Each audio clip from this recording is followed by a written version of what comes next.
Peace is only a temporary state in the life of any coastal animal. The ocean is a place of immense and sudden change, a shift in the wind, a drop in barometric pressure, readable only to those whose lives are governed by the whims of the sea. The young otter, his rest disturbed, senses the coming shift. The idyllic world he knew just moments before is about to vanish. The first drops of rain are a prelude to the symphony of chaos to come. The otter's primary instinct now is not for food or rest, but for the safety of his family. On the surface, he calls out, his attempts to locate his parents lost in the rising fury of the storm. He dives, searching for familiar figures in a world rapidly descending into confusion and fear.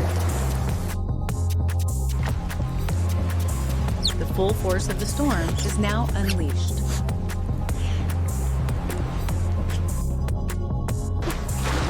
In the face of such power, an individual is rendered insignificant. A single wave, a wall of churning, indifferent water, erases everything. In a moment, he is separated, overwhelmed, and now utterly alone. And yet, even in this moment of mortal peril, something remarkable occurs.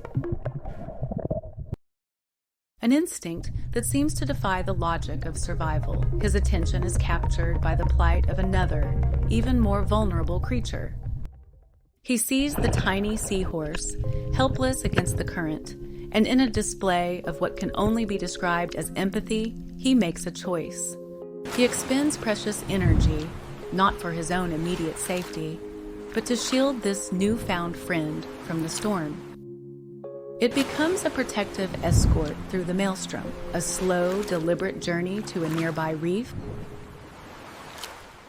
where he carefully guides the seahorse into a sheltered crevice. It is an act of extraordinary, selfless compassion.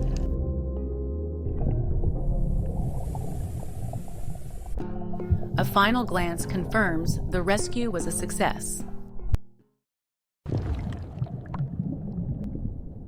His task complete, he now turns to the urgent matter of his own survival, pushing for the relative safety of the surface.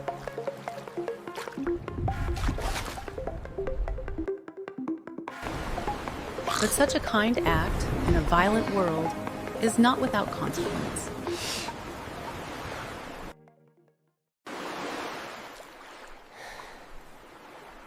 A simple twist of his body, a pocket pulled open, and